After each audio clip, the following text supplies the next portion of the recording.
Everyone good morning. বলেছিলাম না next পার্টে আবার দেখা হবে, চলে আসলাম পার্ট 2 নিয়ে। এই যে সকাল হয়ে গেছে, উত্তরপ্রদেশে ট্রেন ঢুকে গেছে। আর উত্তরপ্রদেশ মানেই তো শীতকাল, মানেই কুয়াশা। আর দেখো বাইরে কিন্তু ডিসেম্বরের ঠান্ডা, মানে হালকা হালকা কুয়াশা পড়ে গেছে। তো কি হয়েছিল, আমাদের ট্রেন টাইম দেখাচ্ছিল সকাল 11টাতে নামাবে, মানে এতটা লেট ছিল কিন্তু রাইট টাইম ছিল ট্রেন সকাল 9টার। কিন্তু ঠাকুরের আশীর্বাদে ড্রাইভার কাকু এত ট্রেন সুন্দর চালিয়েছে যে 2 ঘন্টা খুব শীঘ্রই, মানে ভোরবেলার দিকে কভার করে নিয়েছে। তো আমরা সকালবেলা চা খাইনি, ট্রেনে একদম নেমে পড়লাম লখনউ জাংশনে, আমরা নেমে গেছি। আর খুব এখানে লখনউ থেকে মিনিমাম 25 মিনিট না 20 মিনিট সামথিং ট্রেনটা দাঁড়িয়েছিল। তো আমাদের কোনো নামতে অসুবিধা হয়নি, ট্রেনটা মোটামুটি ফাঁকা ছিল। কিন্তু আমাদের এই মুহূর্তে দাঁড়িয়ে কুলি খুঁজছি, কেন আমাদের প্রচুর লাগেজ ছিল আর এতগুলো লাগেজ নেওয়া মানে সম্ভব হচ্ছিল না। তার জন্য আমরা কুলি পেয়ে গেলাম, ওই যে সামনে দাদা আর কুলি কাকু নিয়ে যাচ্ছে। আর আমি এখানে পিঠে এক হাতে ট্রলি রয়েছে, পিঠে একটা ব্যাগ রয়েছে, আর সাথে আমার সাইড ব্যাগ প্লাস হাতে আমার একটা ক্যামেরা, মানে আমার ফোনটা রয়েছে। যতদূর পেরেছি ততদূর তোমাদের সাথে শেয়ার করার চেষ্টা করেছি। আমার মুখ চোখের অবস্থা মারাত্মক, মনে হচ্ছে আমি ঘুম থেকে উঠেছি না কি করে, আমাদের রাত ভরে ঘুম নেই, চোখ মুখের অবস্থা খুবই খারাপ, 2 দিন ধরে ঘুম নেই। তার মধ্যে আর আমি পারছিলাম না, পিঠটা ছিঁড়ে যাচ্ছিলো। কি জানি আমার বাবা পিঠ ব্যাগের মধ্যে কি ঠুসেছে আমি জানি না, ইট সিমেন্ট বালি না কি, এত ভরা ভরেছে যে আমার পিঠ পুরো মানে কাঁধের থেকে ছিঁড়ে যাচ্ছিল।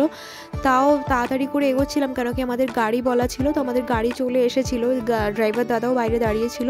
তো দেখো কুলির মানে মাথায় একটা ট্রলি আছে। আমি ওনাদেরকে বলা হয়েছিল যে একটা ট্রলি নিতে, কিন্তু ওনাদের এখানে এইসব কাজ করে ওনাদের অভ্যাস। তো উনি বললো কি না আমাদের কিছু লাগবে না, এই কটা মাত্র ব্যাগ আমাদের কাছে কোনো সামান্য ব্যাপার, কোনো ব্যাপারই না। তো আমরা লখনৌর যেখানে আমাদের ট্রেন দাঁড়িয়েছিল ওটা 12 নম্বর প্ল্যাটফর্ম ছিল, ওখান থেকে আমরা বেরিয়ে 1 নম্বর থেকে বেরিয়ে আমরা বাইরের গেটের দিকে যাব। তো ড্রাইভার দাদাকে ফোন করা হলো, একটা দুর্ঘটনা ঘটে গেছিলো, যে দাদা তাড়াতাড়ি করে আসছিল আমিনাবাগে, মানে লখনৌর আমিনাবাগে, ওখানটা এসে হঠাৎ করে ওনার গাড়িতে অ্যাক্সিডেন্ট হয়েছে, মানে একটা বড় লরিতে ওনার মেরে দেয়। যাক উনি সুস্থ আছে, বাট গাড়িটা একটু ক্ষয়ক্ষতি হয়ে গেছে। আর লখনউ স্টেশন অনেক দিন বাদে আসা হলো, অনেকটাই উন্নতি, মানে এখানে কদিন মানে বছর আগে এসেছিলাম তো এতটা ছিল না, কিন্তু এখন এসে দেখি যে না খুব সুন্দর করেছে আর পরিষ্কার পরিচ্ছন্ন আছে। তো আমরা এই যে বাইরে দাঁড়িয়েছিলাম, তো আমি বাইরে দাঁড়িয়ে এবার এসে পুচুর সাথে বেশ অনেকগুলো ছবি টবি তুললাম। পুচু তো মানে ভীষণ খুশি হয়ে মনে হচ্ছিল সব কিছুই চেনে। ও ট্রলি নিয়ে ওর যত তাড়াহুড়ো, ট্রলিটা নিয়ে প্রচণ্ড তাড়াহুড়ো করছিল। তারপরে আমি একটু এদিক থেকে অনেক বছর বাদে লখনউ স্টেশনে আসা, তো আমি একটু এদিক ওদিক ঘুরছিলাম। আর আমাদের ইন্ডিয়ান ফ্ল্যাগটা দেখো কতটা সুন্দর লাগছে, আর হাওয়াতে তো আরও ভীষণই ভালো লাগছে। যাক ঠাকুরের আশীর্বাদে আমাদের ট্রেনটা রাইট টাইম ছিল। বাড়ি গিয়ে প্রথম কাজ হলো মিশন হলো ঘর পরিষ্কার করা, কেন কি বাবারা পুজোর সময় গেছিলো। তারপরে আমরা সবাই একসাথে আসলাম। হলো লখনউ স্টেশনের বাইরেটা আমি গাড়িতে উঠে নিই, তারপরে একদম মেন গেটটা তোমাদেরকে দেখাচ্ছি।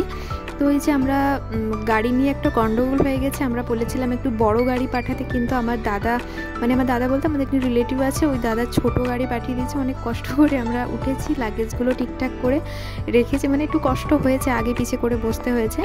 আর এই যে লখনউ স্টেশনের পুরো সামনেটা ভীষণ ভীষণ সুন্দর করেছে, ভীষণই সুন্দর লাগছে। বহু বছর বাদে কিন্তু লখনউয়ে আসা। আমরা আগে ট্রেনটা লখনউ থেকেই ধরতাম, কিন্তু এখন রায়বরেলি থেকে আমাদের সুবিধা হয়, তার জন্য আমরা ওখান থেকেই ধরি। এতটা ক্লান্ত লাগছে, বাড়ি গিয়ে ঘর পরিষ্কার করতে হবে, মিনিমাম 2.5 মাস মতো ঘর বন্ধ। তাও আমরা কি করেছি, বাড়িতে আলু পেঁয়াজ আটা যেগুলো বেঁচেছিল আমরা কিন্তু নিয়ে সাথে চলে এসেছি, কেন কি এখানে তো বাজার গিয়ে এখন কে বাজার করতে যাবে, প্রথম কথা ঘর পরিষ্কার করব নাকি বাজার করতে বাবা যাবে। আর এমনিতে খুবই ক্লান্ত সবাই, একদিন পুরো ট্রেনে সকালবেলা আগের দিন বেরানো হয়েছে, তার জন্য রান্না বান্নার কোনো চাপ নেই। বাড়িতে চাল আছে, আলু নিয়ে নিয়েছি, পেঁয়াজ নিয়ে নিয়েছি, আর ডাল তো আছেই বাড়িতে। তো এখন আমরা রায়বরেলির মার্কেট থেকে বেরিয়ে বাড়ির দিকে রওনা দেওয়ার, খুবই ক্লান্ত লাগছে, মানে ভালো লাগছে না। আর আমি ভিডিওটাও বেশি বাড়াবো না, আর কিছুক্ষণ ভিডিওটা করে আমি ভিডিওটা বন্ধ করব। তারপরে এখানে বাড়ি এসে কি না করছি সেটা তোমাদের সাথে মাঝে মাঝে একটু আমি শেয়ার করতে তাহলে থাকবো।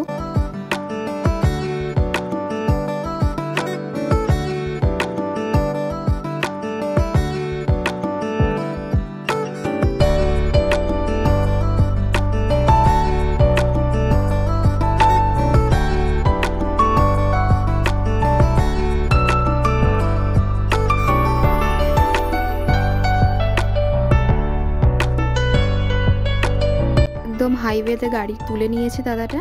এবার হাইওয়ে হয়ে সোজা আর বেশিক্ষণ লাগবে না, অবশ্যই 1 ঘন্টার মধ্যে আমরা বাড়ি পৌঁছে যাব। লখনৌ থেকে আমাদের বাড়ি মাত্র 1 ঘন্টাই লাগে, বেশি দূর না। তো এই রাস্তাটা মোটামুটি ফাঁকা আছে, সামনে কিন্তু একটা বড় সড়ো ট্রাফিক আছে। আর এই বলেছিলাম না গাড়িটা অ্যাক্সিডেন্ট হয়েছে, তো গাড়িতে কি সমস্যা হয়েছিল, তো মেকানিককে ফোন করেছে, বলেছে গাড়িটা আগে একটু দাঁড় করাতে, একটু ঠিক করবে। তো আমার না শরীরটা সত্যি বিশ্বাস করে আর ভালো লাগছিল না যে আমি ভিডিও করব, মানে খুবই ক্লান্ত লাগছিল। তার ভোরবেলা রাত্রের বেলা দুটো নাগাদ উঠেছি, তারপর থেকে কন্টিনিউ তার আগের দিন থেকে বাজার ঘাট করার ভালো লাগছিল না, তার জন্য ভিডিওটা আমি বেশিক্ষণ করতে পারিনি। এবার সোজা বাড়ি যাই আর ব্লগটা এখানেই শেষ করি। নতুন ব্লগ নিয়ে দেখা হবে, টাটা।